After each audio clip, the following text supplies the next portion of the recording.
Yahoo.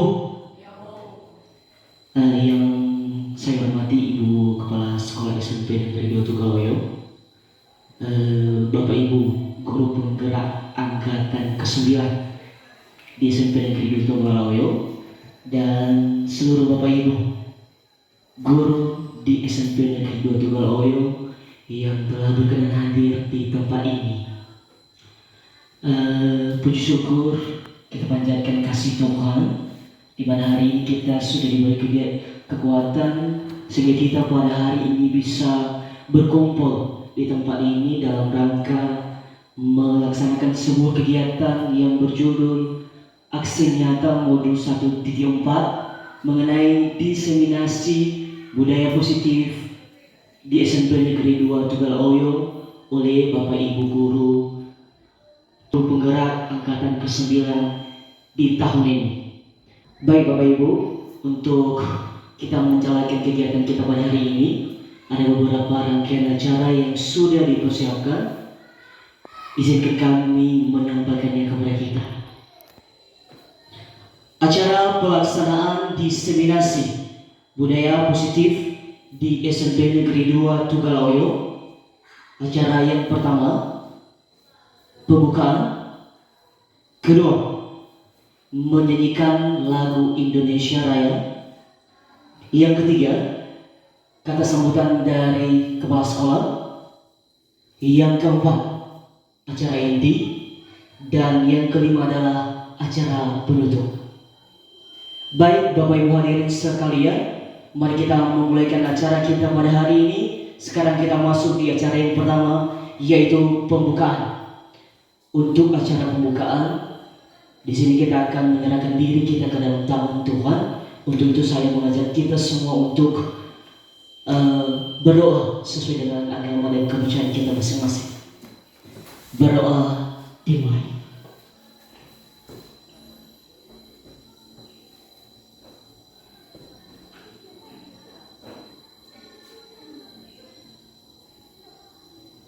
Doa selesai.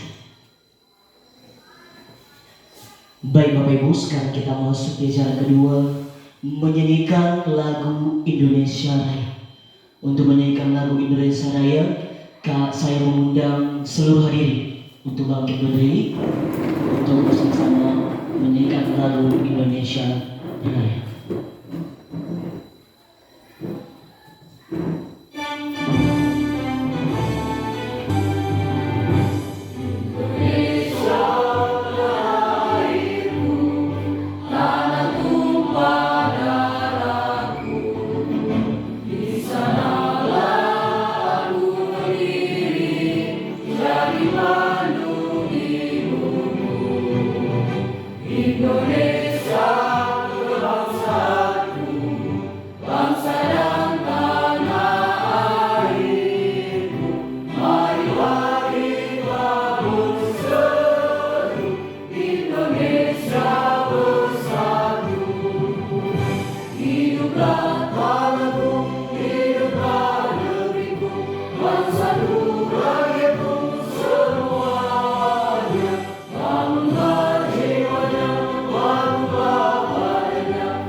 Hadirin dipersilakan untuk duduk kembali.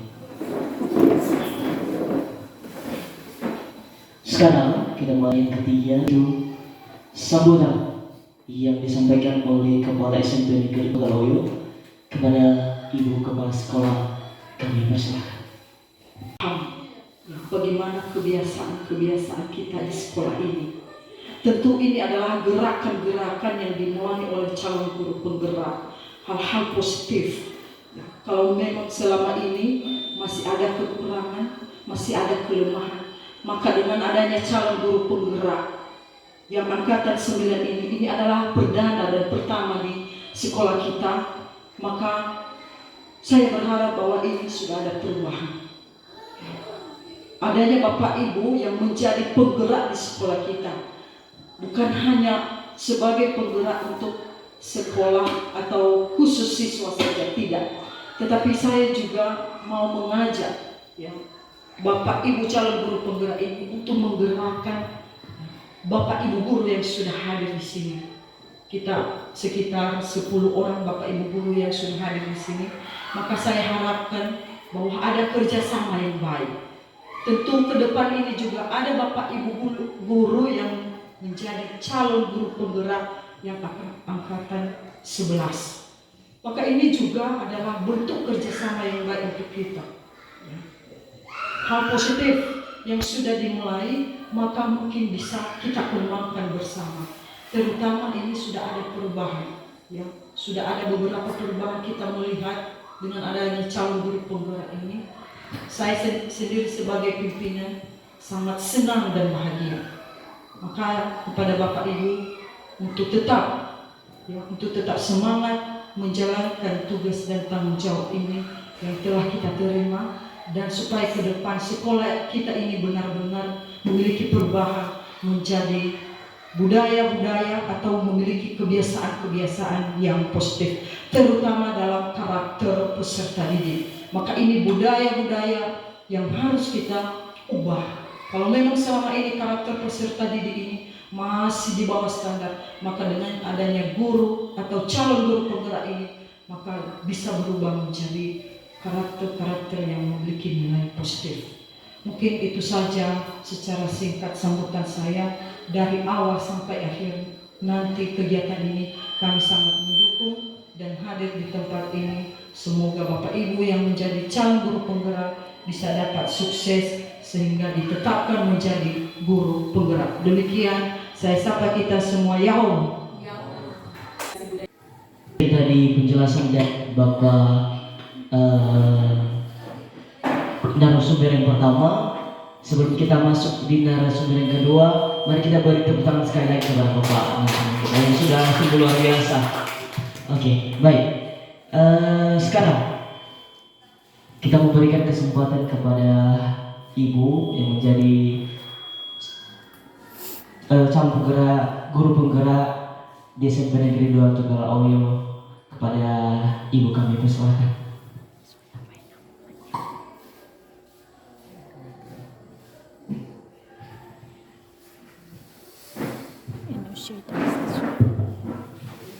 Oke, baik, terima kasih kesempatan yang diberikan kepada saya. Tapi sebelumnya, karena saya sudah melihat situasi sudah mulai kaku, kemudian sudah mulai ngantuk, situasinya agak gimana bilangnya ya, sudah kaku dan sudah ngantuk. Oke, dengan tidak mengurangi rasa hormat, saya minta kesediaan Bapak Ibu untuk bisa bersama-sama berdiri dan kita akan melakukan ice speaking.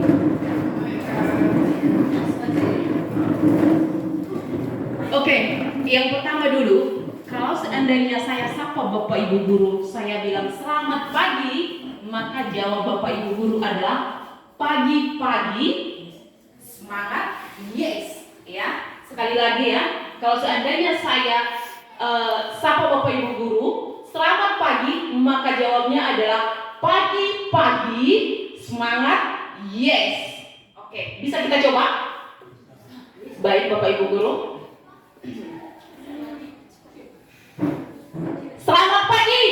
Pagi-pagi semangat. Yes. Sekali lagi. Agak kurang serentak sedikit ya. Selamat pagi. Pagi-pagi semangat. Yes. Oke. Sekali lagi, karena saya masih perhatikan Bapak Ibu guru masih ada lagi yang belum semangat ya. Mari kita bernyanyi dengan lagu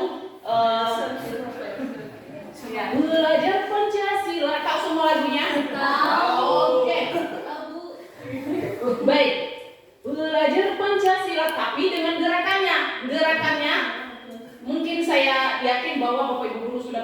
semua gerakannya ya. Oke. Oke, saya ikuti depan ini gerakannya ya. Belajar Pancasila 3. Iya.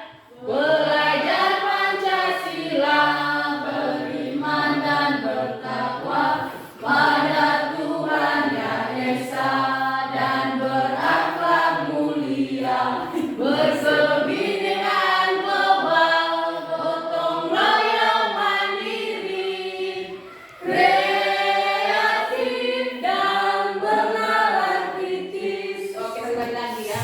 Kita semua gerakannya. Belajar Pancasila yang pertama ya.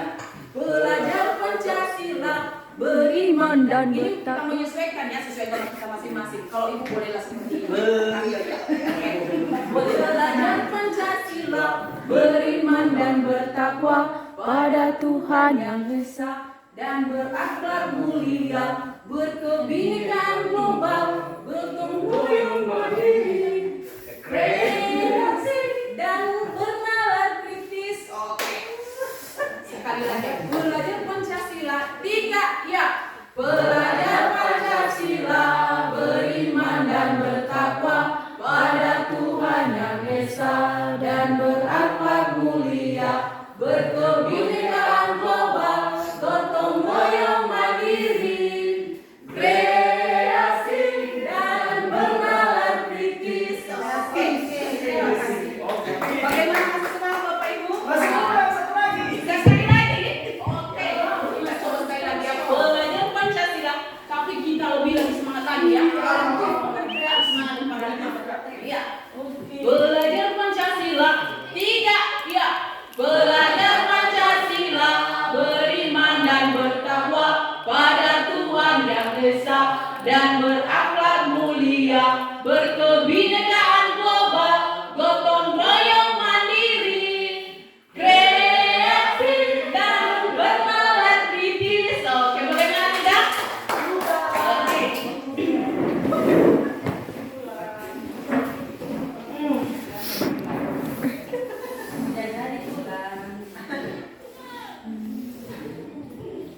Oke, baik.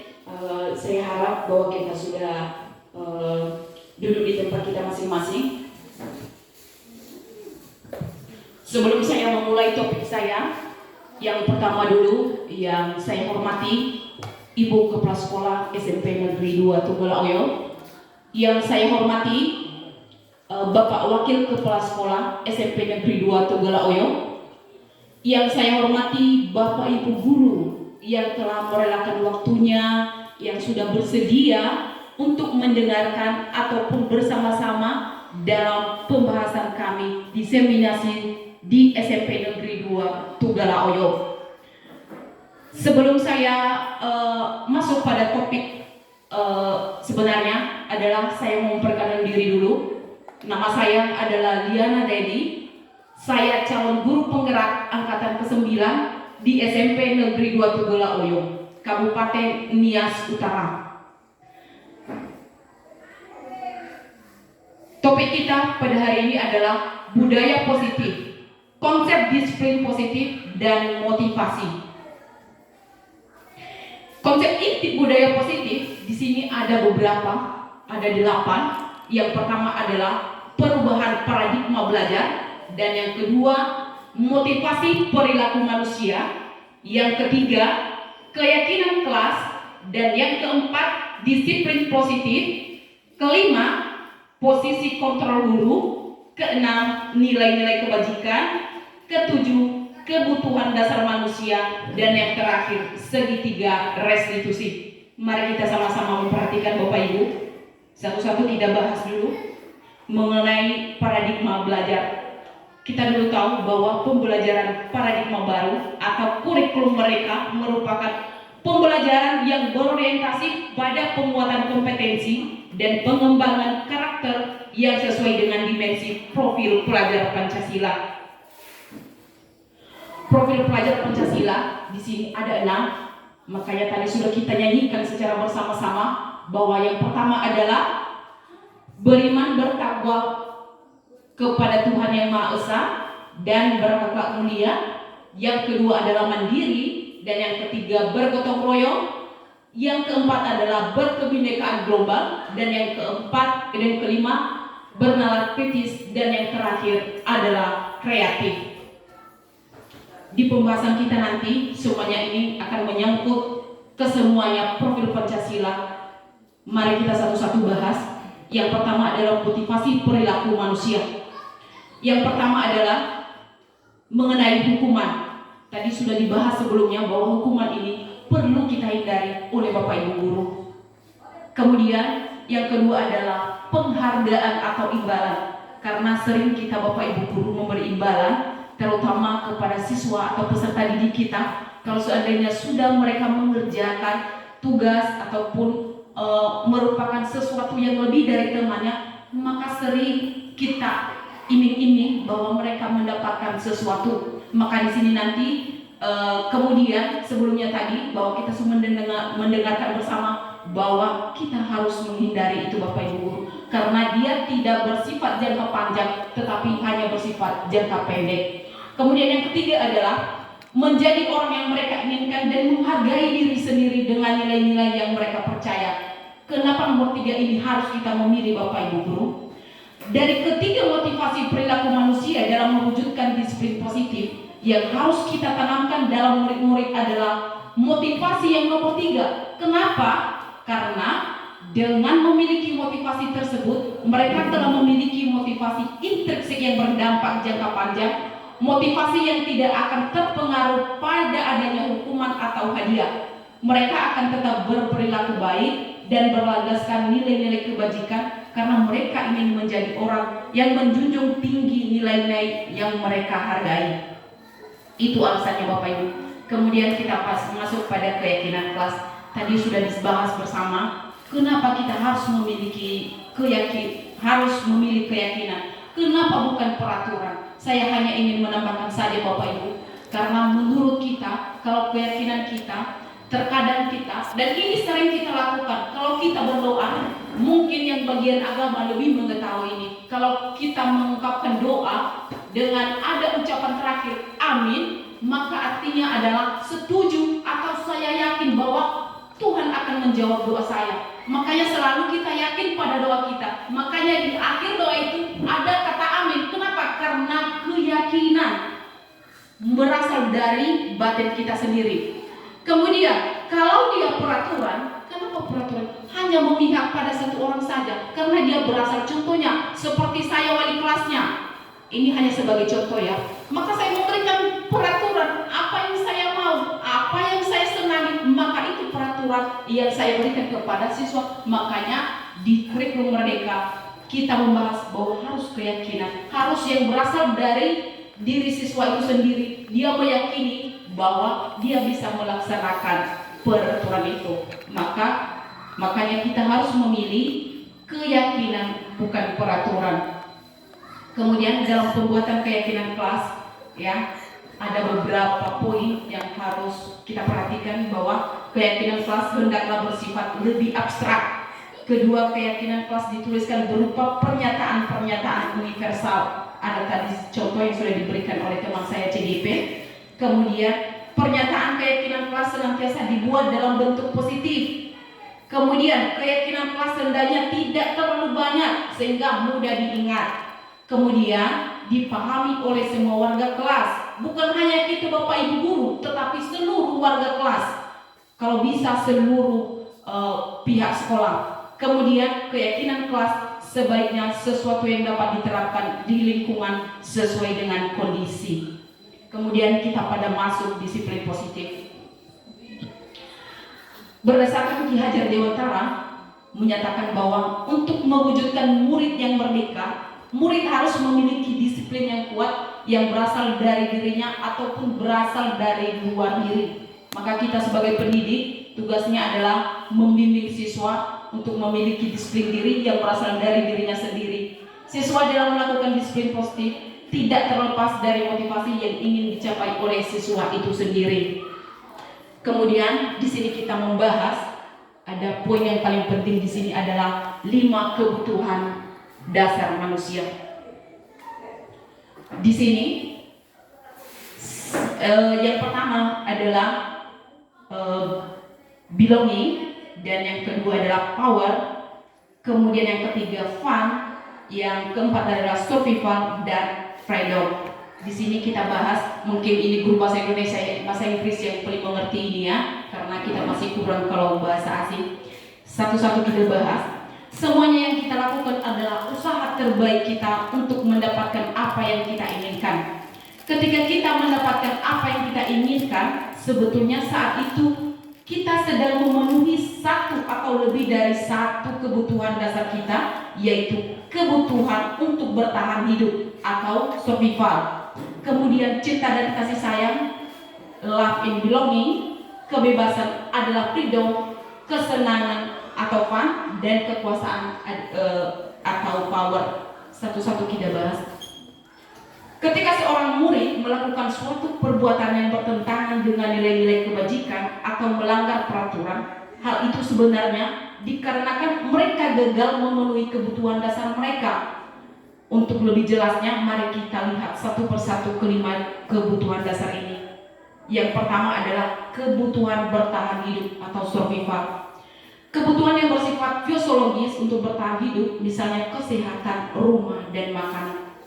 Terkadang kita, seorang guru, kalau kita menemukan siswa kita, mungkin dia terlambat, karena kita sudah sebagai guru, kita merasa istilahnya bahwa kenapa kamu terlambat? Kamu di sana, kamu tidak boleh masuk di kelas, karena kamu sudah terlambat.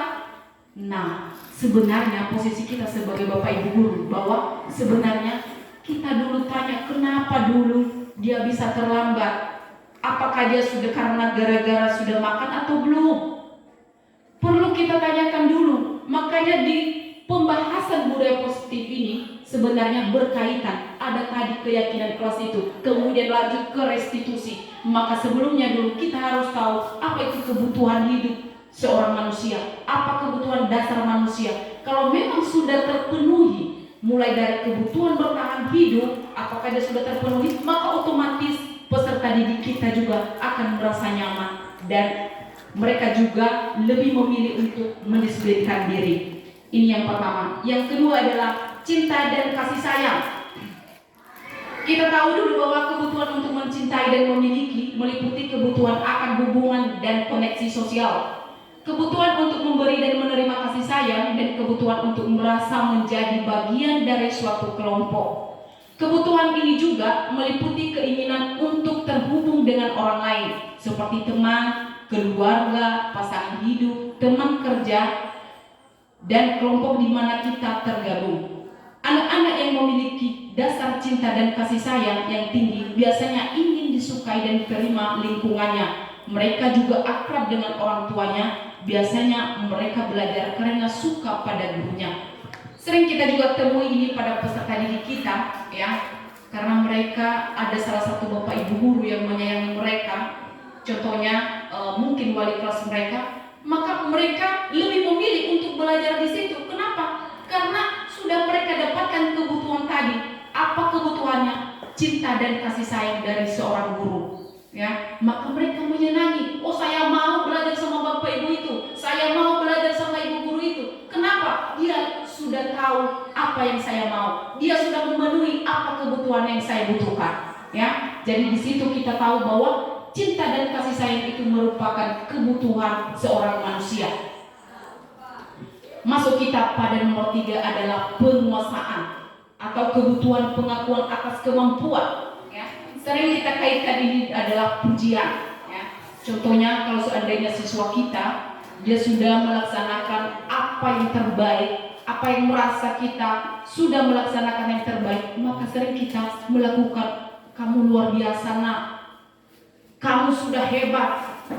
Maka dia secara apa? Dia sudah menerima bahwa kebutuhan secara pengakuan secara kemampuan dia sudah memiliki dan dia sudah menerima, ya. Maka kebutuhan ini berhubungan dengan kekuatan untuk mencapai sesuatu, menjadi kompeten, menjadi terampil, diakui atas prestasi dan keterampilan kita, didengarkan dan memiliki rasa harga diri.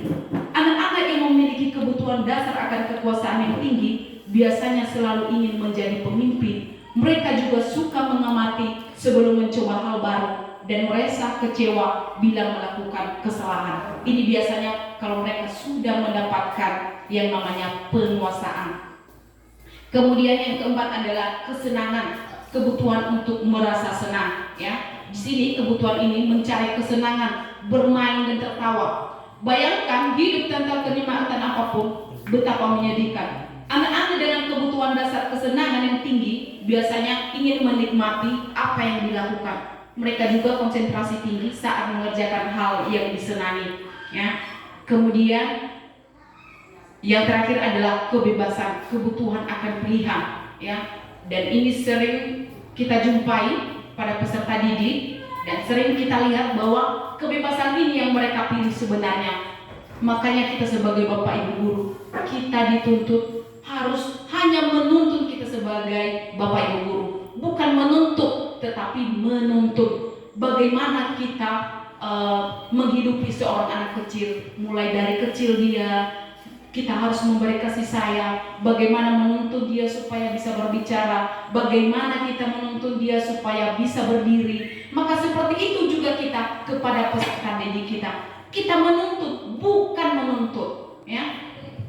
Kemudian yang berikutnya adalah 5 posisi kontrol. Nah, di sini kita ada sebenarnya. Nanti mari kita pilih di mana posisi kita yang sebenarnya, ya. Ada 5 posisi kontrol yang diterapkan seorang guru. Kelima posisi kontrol tersebut adalah penghukum, dan yang kedua pembuat orang merasa bersalah, ketiga sebagai teman, keempat monitor, dan yang terakhir adalah sebagai manajer. Mari kita bahas satu persatu Bapak Ibu. Kalau kita sebagai penghukum, ini nomor 1 sebagai penghukum. Seorang penghukum bisa menggunakan hukuman fisik maupun verbal. Guru-guru yang menerapkan posisi menghukum akan berkata, patuhi aturan saya, dan ini saya sering melakukan di kelas saya. Maka lakukan ini, awas kalau kamu tidak melakukan. Sering saya buat itu Bapak Ibu guru. Maka setelah kita mendengarkan ini nanti yang akan menjadi refleksi kita Bapak Ibu guru, ya, di mana posisi kita yang sebenarnya dan di mana kita yang sudah pernah kita lakukan kepada peserta didik, ya. Karena kata selalu, ya, pasti selalu yang berakhir selesai. Guru seperti ini senantiasa percaya hanya ada satu cara yang pembelajaran yang bisa berhasil, yaitu cara dia, ya. Penghukum tadi dia merasa bahwa hanya cara dia yang baru berhasil untuk pembelajaran ini. Sering kita berbuat seperti itu Bapak Ibu guru, bukan hanya Bapak Ibu guru, maka saya pun sebelum ini saya sering mengatakan bahwa kalau kamu tidak mengerjakan itu, maka awas nilaimu. Sering saya mengancam, dan itu merupakan sebagai hukuman Bapak Ibu. Setelah kita mendengarkan ini, mari kita refleksikan Bapak Ibu guru, apakah saya sudah berbuat menjadi penghukum selama ini atau bagaimana? Mari kita saksikan berikutnya. Nomor 2 adalah sebagai pembuat orang merasa bersalah. Pada posisi ini biasanya guru akan berusaha lebih lembut. Dia lebih lembut.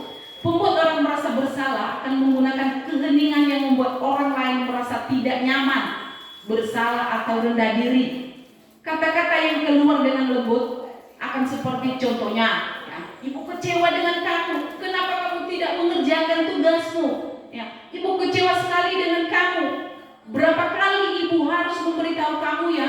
Gimana coba di posisi kalau orang tua kamu tahu kamu berbuat begini, ya? Sering kita berbuat seperti itu Bapak Ibu. Saya sendiri saya sering membuat itu, ya. Saya sering merasa bahwa supaya dia itu merasa bersalah. Anggapan saya selama ini bahwa ketika saya sudah berbuat itu, ketika saya sudah berbuat bahwa dia merasa bersalah, maka posisi saya sudah benar. Maka di sini mari kita refleksikan lagi Bapak Ibu, ya. Bagaimana kalau kita di posisi pembuat orang merasa bersalah, ya? Karena di posisi ini murid akan memiliki penilaian diri yang buruk tentang diri mereka. Murid merasa tidak berharga dan telah mengecewakan orang-orang yang disayanginya, ya. Jadi mari Bapak Ibu guru kita perhatikan apakah di mana posisi kita selama ini. Apakah sudah menjadi penghukum, apakah sudah menjadi pembuat orang bersalah. Yang berikutnya adalah teman, ya. Pernah juga saya melakukan ini kepada peserta didik saya anggap sebagai teman. Rupanya itu berefek juga. Mereka malah tidak menghargai saya, ya. Jadi di sini sebagai teman didik ada sisi positifnya dan ada juga sisi negatifnya, ya. Karena guru pada posisi ini tidak akan menyakiti murid, namun akan tetap berupaya mengontrol murid melalui persuasi. Posisi teman pada guru bisa negatif ataupun positif. Positif di sini berupa hubungan baik terjalin antara guru dan murid. Guru di posisi teman menggunakan hubungan baik dan humor untuk mempengaruhi seorang, ya. Tadi pun Pak Zebua pernah cerita juga bahwa ketika dia menjadi wali kelas 3, dia pernah membuat peserta didiknya itu adalah sebagai teman. Efeknya adalah siswa tersebut tidak menghargai. Kenapa? Karena Bapak ini sudah merasa, sudahlah, yang penting Bapak Ibu guru ini kan fair, baik, dia menganggap kami sebagai adik, sehingga ada rasa sepele kepada peserta didik. Jadi itu juga tidak baik. Kemudian posisi negatifnya dari posisi teman adalah bila suatu saat guru tersebut tidak membantu, murid merasa dikecewa dan tidak mau lagi berusaha. Hal lain yang mungkin timbul adalah murid hanya akan bertindak untuk guru tertentu dan tidak untuk guru lainnya. Maka di sini nanti kita perhatikan di mana apakah kita sudah menjadi teman bagi peserta didik atau bagaimana. Kemudian yang berikutnya adalah monitor atau pemantau. Monitor berarti mengawasi, ya. Pada saat kita mengawasi, kita bertanggung jawab atas perilaku orang-orang yang kita awasi. Posisi pemantau berdasarkan pada peraturan-peraturan dan konsekuensi. Seorang pemantau sangat mengandalkan perhitungan, catatan, data yang dapat digunakan sebagai bukti atas perilaku seseorang. Pernah saya buat seperti ini, menjadi pemantau. Ketika mereka tidak mengerjakan tugas, sering saya istilahnya bahwa ketika nanti ini catatanmu, ini nilaimu, kemarin kamu tidak mengerjakan ini, kemarin kamu ini tidak mengerjakan tugas yang kedua, ya. Sering saya ancam seperti itu. Rupanya ketika kita berada di posisi itu adalah kita sudah menjadi pemantau. Maka mari Bapak Ibu guru, kita perhatikan di mana posisi kita yang sebenarnya. Apakah sudah menjadi pemantau, menjadi teman, menjadi penghukum dan sebagainya. Kemudian yang terakhir adalah sebagai manajer. Posisi mentor di mana guru berbuat sesuatu bersama dengan murid, mempersilahkan murid mempertanggungjawabkan perilakunya, mendukung murid agar dapat menemukan solusi atas permasalahan sendiri. Seorang manajer telah memiliki keterampilan di posisi teman maupun pemantau. Dan dengan demikian bisa jadi di waktu-waktu tertentu kembali kepada kedua posisi tersebut bila diperlukan. Namun bila kita menginginkan murid-murid kita menjadi manusia yang merdeka, mandiri dan bertanggung jawab, maka kita perlu mengacu kepada restitusi yang dapat menjadikan murid kita seorang manajer bagi dirinya sendiri. Berikutnya adalah segitiga restitusi, ya. Restitusi sebuah cara menanamkan disiplin positif pada murid.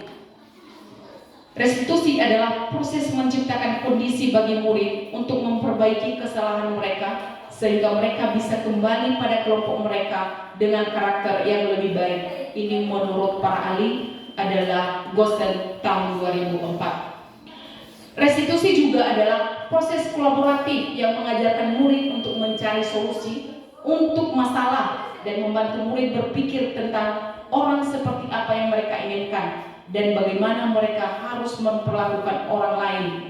Ini menurut Bapak Charles Gosen.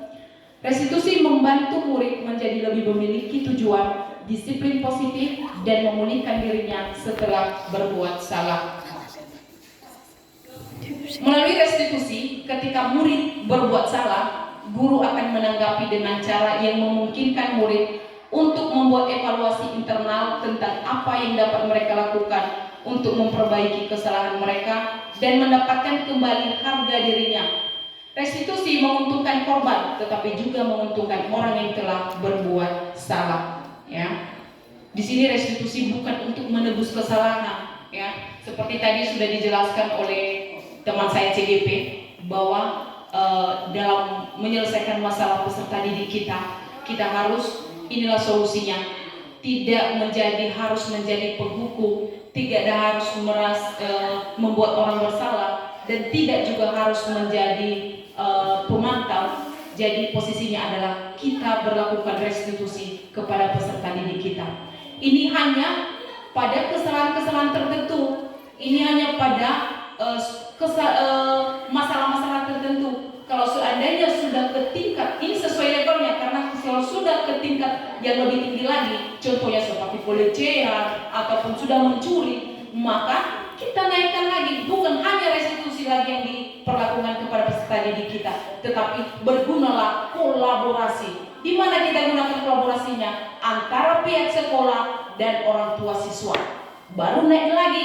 Kalau mereka tidak istilahnya tidak terselesaikan dengan itu, maka ada lagi desa yang bisa menangani masalah tersebut.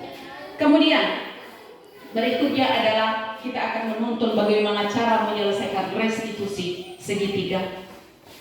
Ini ada video, mari kita saksikan bersama.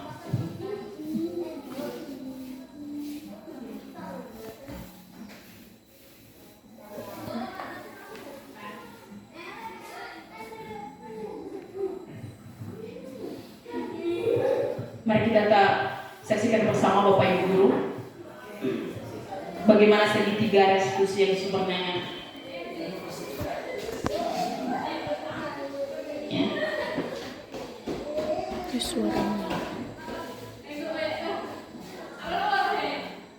Ini ada 3 validasi tindakan yang salah berdasarkan prinsip, kemudian menanyakan keyakinan,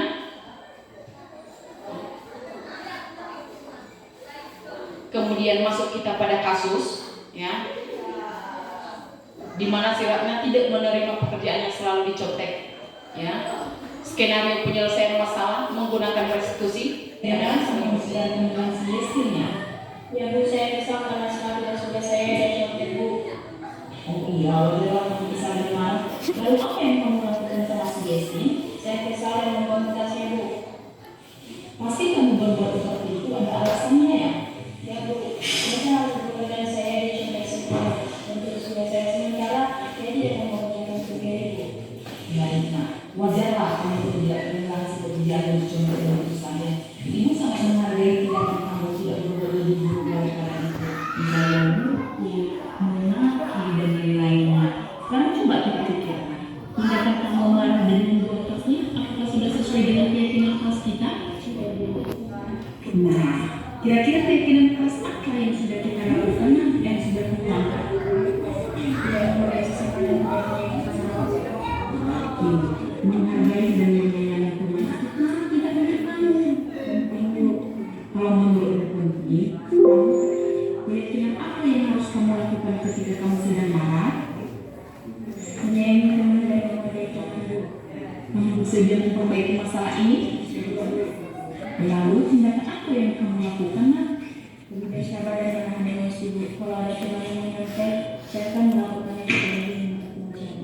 Baik, cepat sekali tindakannya. Nak. Sekarang kembali ke kelasnya.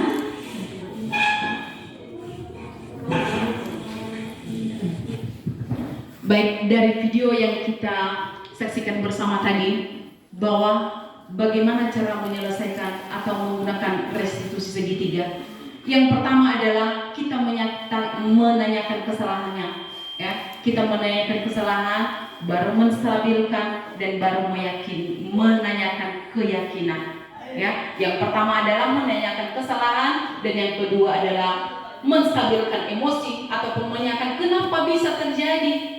Coba kalau seandainya seperti ini, kita menstabilkan dulu. Terkadang kita Bapak Ibu Guru, kalau kita menanyakan kepada siswa, dia masih menangis, dia masih menjerit, mungkin kesakitan karena sudah dipukul teman. Kenapa seperti ini? Kenapa bisa terjadi? Kita tidak menunggu dulu, kita belum menstabilkan dulu emosinya. Maka dalam restitusi ini, dia mengajak kita bahwa dalam menanyakan kasus itu perlu kita menstabilkan emosi Bapak Ibu. Kemudian baru yang terakhirnya adalah menanyakan keyakinan. Apa keyakinan kita apakah sudah sesuai dengan keyakinan dengan yang kamu perbuat? Maka dari situ kita akan tahu bersama bagaimana cara menyelesaikan restitusi secara bersama-sama. Baik, demikian saja pembahasan kami dari saya.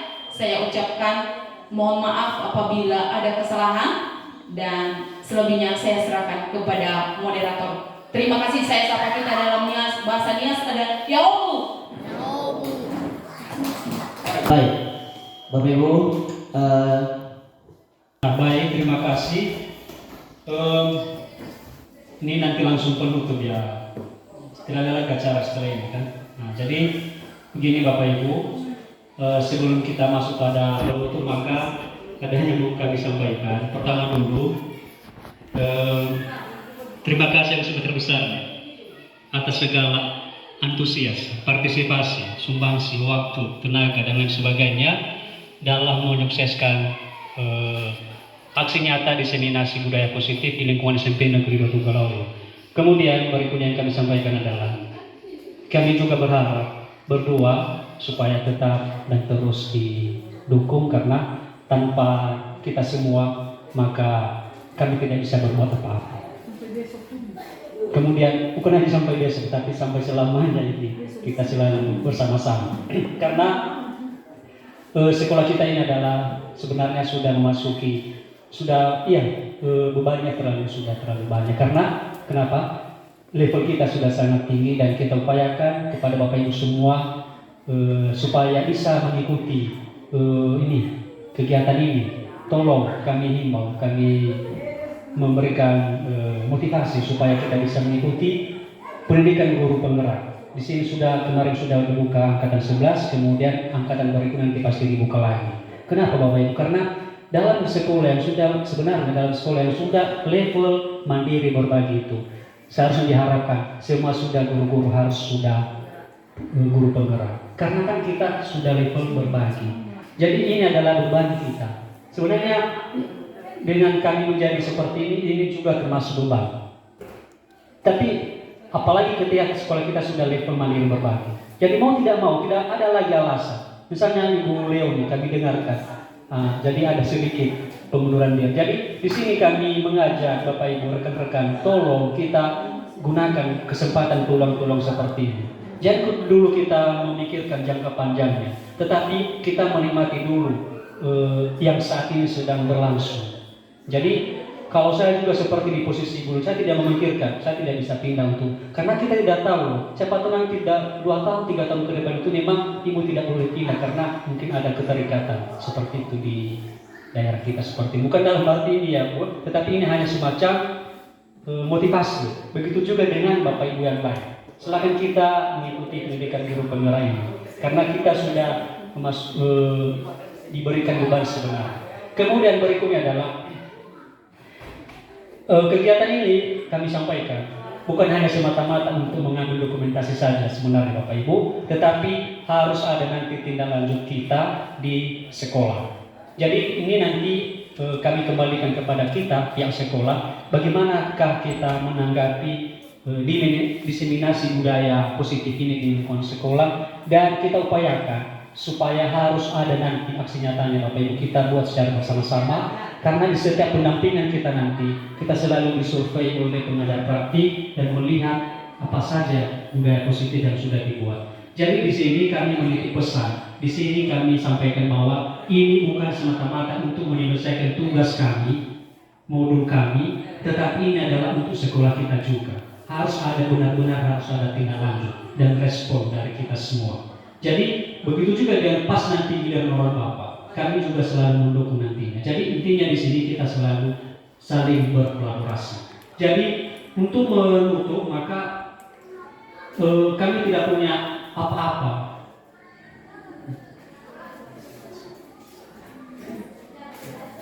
Kami tidak punya apa-apa untuk Bapak Ibu. Terlebih kepada kepala sekolah yang sudah sangat mendukung kami, memberikan waktunya, benar-benar sudah sangat mendukung. Kami bisa melihat dari setiap urusan selalu didukung, bahkan seperti kegiatan ini sampai siang seperti ini kita masih memberikan waktu untuk bisa mengikuti ini. Jadi kami sangat berterima kasih. Dan begitu juga dengan Bapak Ibu yang lain, ada yang berasal dari sekolah yang berbeda. Jadi kami sangat berterima kasih. Kami tidak punya balasan Ibu, kami hanya begitu juga Bapak Ibu yang baru. Kami tidak punya balasan untuk Bapak Ibu semua. Ya, kami hanya bisa memberikan ilmu seperti ini. Dan saya rasa ilmu ini nanti kita gunakan untuk perjalanan kita ke depan. Jadi seperti itu saja yang bisa kami sampaikan. Makanya tadi saya sengaja ini ambil dari moderator karena belum ada di acara. Jadi untuk selanjutnya kami kembalikan kepada moderator. Terima kasih. Sudah selama ini kita melaksanakan seluruh kegiatan atau aktivitas di tempat ini, dan ditandai tadi berakhirnya dari pemaparan dari salah seorang CGP penampilan terakhir, maka itu ditandai juga berakhirnya kegiatan kita pada hari ini. Maka sekarang kita masuk di acara penutup. Untuk acara penutup ini kita memulaikannya dengan doa kegiatan ini. Maka kita akan kembali menyerahkan diri kita kepada Tuhan. Saya mengajak kita semua berdoa berdasarkan sesuai dengan agama kita dan kerjaan kita masing-masing. Doa dimulai.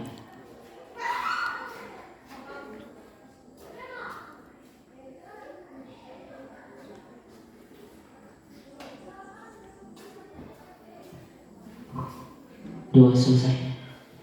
Baik Bapak Ibu, terima kasih atas partisipasinya untuk kegiatan hari ini. Dan akhir kata saya ucapkan terima kasih. Yahoo. Oke, baik. Berdasarkan instruksi dari Bapak Ibu CGP, maka kita akan melakukan foto bersama. Kita akan mengambil tempat. Yahoo. Yang terhormat Ibu Kepala Sekolah, yang terhormat Bapak Ibu Guru yang telah berkenan hadir pada hari ini, dan juga yang terhormat rekan kerja atau teman sejawat kami, calon guru penggerak angkatan 9 di SMP Negeri 2 Tugalaoyo. Puji syukur kita panjatkan atas kehadiran Tuhan kita yang Maha Kuasa, di mana kita masih diberi kesempatan untuk bisa berkumpul kembali di sekolah kita ini dalam rangka mengikuti diseminasi budaya positif di SMP Negeri 2 Tugalaoyo yang dilaksanakan oleh CGP Angkatan 9 tahun 2023. Pertama sekali dulu kami sangat berterima kasih atas partisipasi dari pihak sekolah pada umumnya dan juga dari seluruh Bapak Ibu Guru pada khususnya dalam menyukseskan kegiatan kita pada hari ini, yaitu dalam pelaksanaan diseminasi budaya positif di lingkungan SMP Negeri 2 Tugalaoyo. Sebelum kita masuk pada topiknya Bapak Ibu, maka izinkanlah kami untuk memperkenalkan diri. Nama saya sendiri adalah Prof. Dentia Hulu. Saya adalah salah seorang calon guru penggerak angkatan 9 kelas 0969 tahun 2023. Dan pada kesempatan ini juga saya menyampaikan sesuatu hal yang mungkin bisa menjadi motivasi buat kita semua, khususnya juga buat Bapak Ibu Guru di sekolah kita ini, yaitu mengenai program-program dalam pendidikan guru penggerak ini. Nah, jadi Bapak Ibu sebenarnya sangat bagus sekali program yang dilaksanakan oleh pemerintah ini, dibuat dan tujuan adalah untuk menciptakan guru-guru yang bisa menggerakkan atau guru-guru yang bisa menjadi pemimpin di masing-masing sekolah. Jadi itu adalah sebenarnya tujuan dibuat program pendidikan guru penggerak ini.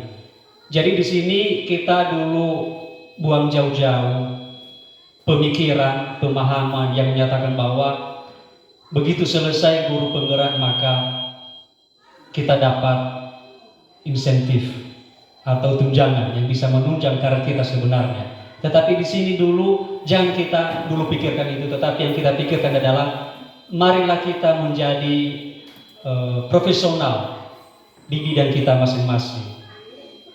Terutama kita sebagai guru, jadi di sana nanti kita akan diajari bagaimana supaya kita bisa menjadi sosok pribadi yang bisa menjadi pemimpin, yang bisa menggerakkan komunitas kita, khususnya di SMP Negeri 2 Tugalaoyo. Sesuai dengan yang telah disampaikan oleh Kepala Sekolah tadi, pada Sesuai dengan yang telah disampaikan kepala sekolah pada kata sambutan, bahwa dengan adanya guru penggerak di sekolah kita maka sangat diharapkan bisa terjadi sesuatu perubahan di lingkungan SMP Negeri 2 Tugalawuyo. Dan memang ini adalah harapan kita bersama Bapak Ibu. Dengan adanya kita sebagai guru penggerak maka kita akan berusaha semaksimal mungkin untuk bisa menciptakan suasana yang berbeda dari sebelum-sebelumnya di sekolah kita ini. Dan tentu di situ untuk mewujudkan harapan-harapan tersebut maka sangat ditentukan juga kerjasama dari segala pihak, dari pimpinan sekolah, dari rekan sejawat, dari siswa, dari masyarakat dan orang tua. Jadi di sini sebenarnya kita tidak bisa berdiri sendiri dan melakukan sendiri, tetapi kita di sini adalah diajari bagaimana supaya kita berkolaborasi dalam membentuk atau dalam menggerakkan komunitas kita SMP Negeri 2 Tugalawuyo. Nah, Bapak Ibu sekalian, pada saat ini kita kembali kepada topik, yaitu topik kita adalah diseminasi budaya positif di SMP Negeri 2 Tugalawuyo. Jadi di sini nanti Bapak Ibu kami sangat mengharapkan kerjasama supaya kita bisa mengikuti kegiatan ini tidak lama, hanya antara 1 sampai 2 jam saja, supaya kita bisa memberikan waktu untuk itu. Karena di acara ini atau di kegiatan diseminasi ini sebenarnya banyak sekali ilmu-ilmu yang bisa kita dapatkan dan bisa kita terapkan pada bidang kita. Nah, kemudian Bapak Ibu, sebelum kita masuk pada topiknya, maka di sini saya mau mengawali dengan beberapa pertanyaan pemantik. Pertanyaan pemantik ini tujuannya adalah untuk bisa yang namanya pemantik istilahnya kan untuk bisa memancing, untuk bisa membuat kita terpancing dengan materi yang akan kita pelajari ke depan. Jadi di sini nanti kami meminta sekitar 4 orang guru, dan supaya bisa nanti menanggapi, kami memberikan 2 alternatif nanti Bapak Ibu. Yang pertama adalah kami tidak mengunjung, istilahnya yang berpartisipasi dalam memberikan sesuatu, dalam menyampaikan sesuatu. Dan kedua, alternatif kedua, jikalau tidak ada yang dengan sendirinya mau menyampaikan sesuatu, maka izinkanlah kami nanti Bapak Ibu untuk menghunjuk Bapak Ibu menjawab pertanyaan-pertanyaan ini. Pertanyaan ini saya sampaikan dulu tidak menjebak Bapak Ibu. Ini sangat mudah dan ini tidak ada benar salah, karena ini adalah tujuannya untuk membuat suasana kita saat ini tidak terlalu kaku saja, karena saya lihat tadi dari awal sampai sekarang kita seperti sudah terpaku. Jadi di sini saya mau mengubah situasi dan kondisi kita pada saat ini dengan menyampaikan beberapa pertanyaan pemantik yang juga pertanyaan ini nanti adalah sangat realita terjadi pada diri kita masing-masing sebagai seorang pendidik. Pertanyaan pertama adalah, ada pernyataan yang mengatakan mendisiplinkan anak-anak adalah bagian yang paling. Kita teruskan. Pertanyaan adalah mendisiplinkan anak-anak adalah bagian yang paling menantang bagi pekerjaan anak. Di sini kita hanya menjawab setuju atau tidak setuju, dan kalau misalnya setuju maka berikan alasan, dan begitu juga dengan sebaliknya. Jadi di sini ada sebuah sambil Bapak Ibu nanti memikirkan apa yang mau disampaikan, bagaimana cara Bapak Ibu merespon, saya mengulangi lagi sambil juga mempersiapkan respon dari Bapak Ibu. Mendisiplinkan anak-anak adalah bagian yang paling menantang bagi pekerjaan Anda. Tentu di sini adalah pekerjaan yang ada kaitannya dengan sekarang kita sebagai guru. Jadi di sini saya berikan kesempatan kepada seluruh Bapak Ibu guru yang hadir di ruangan ini untuk bisa memberikan tanggapan terkait dengan pernyataan di atas dan berikan kesempatan kepada Bapak Ibu guru semua.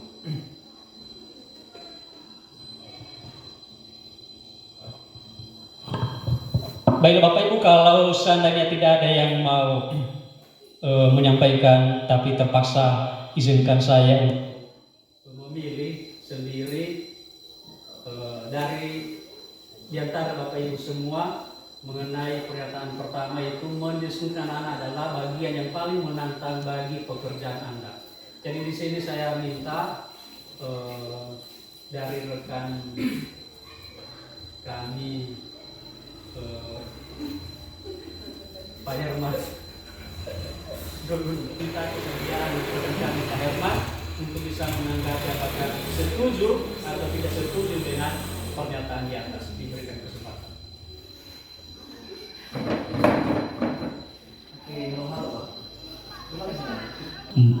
Baik, baik. Terima kasih kesempatan yang telah diberikan kepada saya dari Bapak Ibu penarasumber. Memberikan sebuah pertanyaan tematik untuk kita pada hari ini adalah mendisiplinkan anak-anak adalah bagian yang paling menantang bagi pekerjaan saya. Apakah saya setuju atau tidak setuju dalam hal ini? Menurut saya,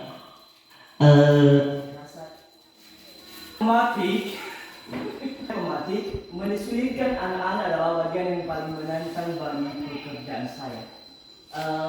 Menurut saya tidak setuju. Kenapa saya bilang tidak setuju? Karena kita Bapak Ibu guru dan tugasnya adalah mendidik, mengarahkan dan sekaligus mendisiplinkan anak-anak ini sekolah ini. Jadi itu sudah menjadi kebiasaan kita dan menjadi kewajiban kita. Mau tidak mau harus kita lakukan. Jadi tidak merupakan sebuah tantangan, tapi melainkan sesuatu hal yang biasa kita lakukan setiap hari. Demikian, terima kasih. Nah, baik, berikan kepada jadi Bapak Herman tidak setuju dengan pernyataan ini yang mengatakan bahwa kita menganggap bahwa itu adalah sebuah tantangan yang sangat berat ketika kita mau mendisiplinkan anak-anak. Oke, jadi saya rasa kita punya jawaban masing-masing Bapak Ibu ya, sesuai dengan sesuai dengan respon kita yang sebenarnya atau sesuai dengan pengalaman kita yang sudah pernah terjadi selama ini. Jadi saya rasa saya tidak perlu menanyakan satu-satu, tetapi di sini sudah kita ambil satu sampel dan menyatakan bahwa tidak setuju dengan pernyataan di atas. Oke, kita teruskan dengan pertanyaan komandan yang kedua, yaitu tujuan Anda mengikuti kegiatan diseminasi budaya positif adalah untuk mendapatkan penghargaan. Setuju atau tidak setuju? Jadi di sini Bapak Ibu terkait dengan kegiatan kita pada hari ini.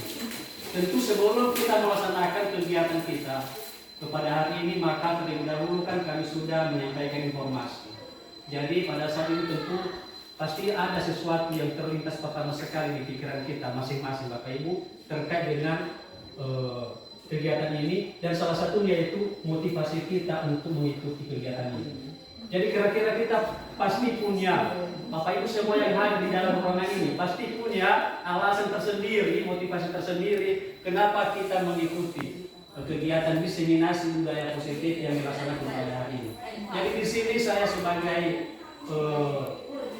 yang membuat aksi nyata di umur 1.4 ini, kami juga membutuhkan jawaban dari Bapak Ibu semua. Kira-kira apa yang memotivasi kita untuk mengikuti kegiatan ini? Apakah karena kita ingin mendapatkan penghargaan? Apakah setuju kita dengan pernyataan itu Bapak Ibu atau tidak? Jadi di sini kami kembalikan lagi dengan alternatif pertama, itu jika misalnya ada dengan sendiri Bapak Ibu mau menyampaikan sesuatu, silakan, dan jika nanti tidak ada maka terpaksa izin kami untuk memilih kembali Bapak Ibu.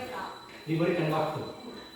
Baik, terima kasih. Ya, Ibu Leon. Saya akan coba untuk memberikan tanggapan untuk pertanyaan pemantik yang kedua, yaitu tujuan mengikuti kegiatan diseminasi budaya positif untuk mendapatkan penghargaan adalah untuk mendapatkan penghargaan.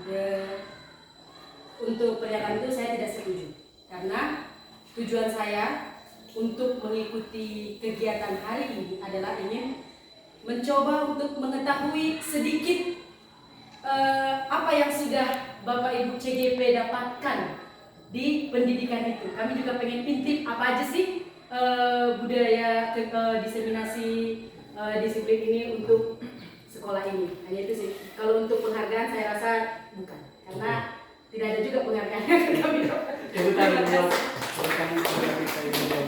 Jadi di sini Ibu Leni menyatakan bahwa dia sangat tidak setuju dengan pernyataan itu. Karena itu adalah sebenarnya alasan Ibu mengikuti kegiatan ini adalah semata-mata untuk mengikuti seperti apa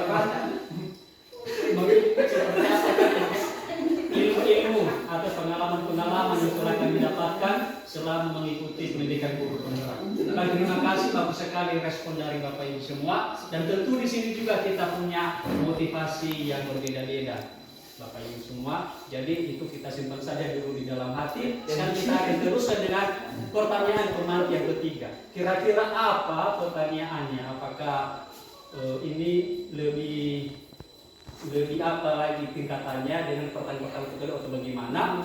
Oke, jadi kita sekarang buka secara bersama-sama pertanyaan pemantik yang ketiga. Ini dia pertanyaan Bapak Ibu. Tindakan terhadap suatu pelanggaran siswa adalah hukuman. Setuju atau tidak setuju? Ini sambil juga ini Bapak Ibu ya persiapkan bagaimana kita menanggapi ini, maka sedikit juga saya jelaskan. Artinya pernyataan ini Bapak Ibu saya ambil berdasarkan dengan sesuatu yang memang sudah benar-benar menjadi di lingkungan kita. Ini juga sesuai dengan petunjuk dari kita, dari mereka, bahwa kita harus menyiapkan seperti ini. Jadi di sini ada sebuah realita atau sesuai dengan pernyataan dan kondisi yang sebenarnya, yaitu bahwa tindakan kita satu-satunya terhadap siswa yang melakukan pelanggaran adalah hukum. Apakah itu setuju kita di situ atau tidak setuju? Tentu di sini juga kita pasti punya alasan tersendiri Bapak Ibu. Apa sebenarnya? Bagaimanakah kita merespon pernyataan ini? Saya ulangi lagi, dan setelah itu nanti saya akan memberikan kesempatan kepada Bapak Ibu semua untuk bisa menanggapi. Pertanyaannya adalah tindakan terhadap suatu pelanggaran siswa ada hukum. Setuju atau tidak setuju? Diberikan kesempatan kepada Bapak Ibu. Jangan terlalu kaku, ini tidak ada benar salah ya, tidak ada juga konsekuensinya nanti. Kalau misalnya Ibu menyampaikan atau Bapak menyampaikan jauh yang tidak sesuai dengan yang kami buat. Nah, oke.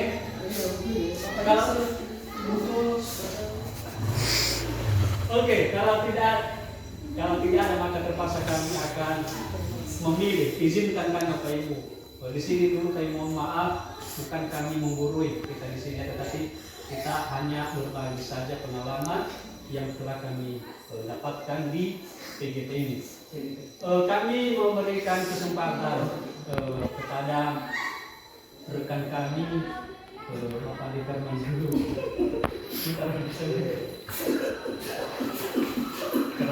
Kepada rekan kami, Bapak Departemen dulu. Kepada Bapak dipersilakan. Mari kita Bapak Ibu mendengarkan bagaimana tanggapan Bapak terhadap pernyataan di atas.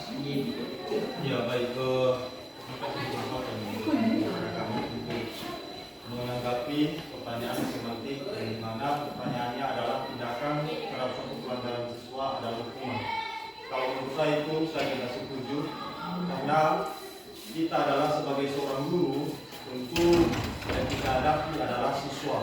Kita tahu siswa banyak sifat dan karakter yang berbeda-beda, dan juga ada perilaku yang menyimpang dengan aturan yang berlaku di sekolah. Jadi kita sebagai guru di situ, ya, yang kita lakukan bila seandainya ya siswa melakukan suatu pelanggaran, jadi yang kita lakukan di situ adalah kita mendidik, membina dan mengarahkan mereka agar mereka sadar bahwa yang mereka lakukan itu adalah suatu kesalahan. Jadi kita cuma hanya membimbing, membina dan mengarahkan mereka untuk bisa kita membuat sadar mereka atas kesalahan yang sudah mereka lakukan. Terima kasih. Baik, tepuk tangan buat Bapak Ibu.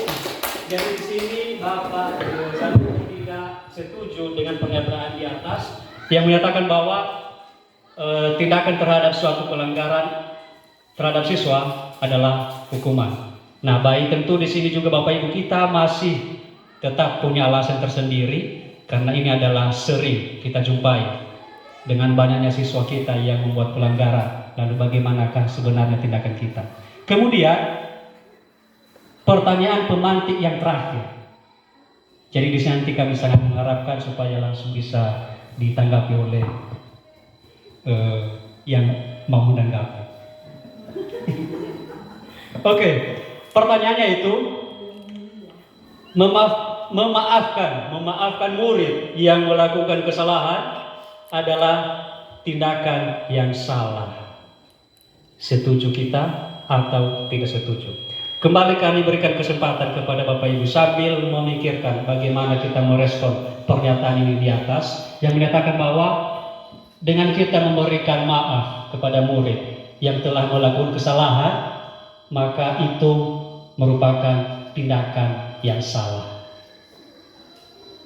Dan kita memberikan maaf kepada mereka yang sudah melakukan kesalahan, maka itu adalah tindakan yang salah. Kita setuju di situ atau tidak setuju? Oke, kami berikan kesempatan. Oke, di sini ada Ibu Saryati Daily. Mohon dulu Ibu. Ya, silakan Bu, ditanggapi. Oke, terima kasih untuk pertanyaan pemantiknya bahwa memaafkan murid ini adalah salah satu tindakan yang salah bagi kami dan bagi saya sendiri. Saya tidak setuju ya, karena setiap pertemuan dengan siswa pasti ada kalanya kita menemukan pelanggaran-pelanggaran atau kesalahan. Maka saya memposisikan diri sebagai orang tua kepada siswa. Ketika ada kesalahan bahwa mereka melakukan sesuatu yang salah, maka tidak perlu untuk memperpanjangkan kesalahan itu. Berikan mereka kewenangan, berikan mereka didikan, bimbingan agar siswa ini bisa berpikir lebih positif lagi dan kedepannya mereka lebih menerima kita lagi. Kalau kita setiap harinya melihat mereka dengan dendam, besoknya kita marahi lagi, maka mereka tidak percaya diri lagi untuk mengikuti pembelajaran dari kita. Saya pikir saya tidak setuju untuk itu. Ya. Oke. Tepuk tangan buat Ibu Saryati Daily.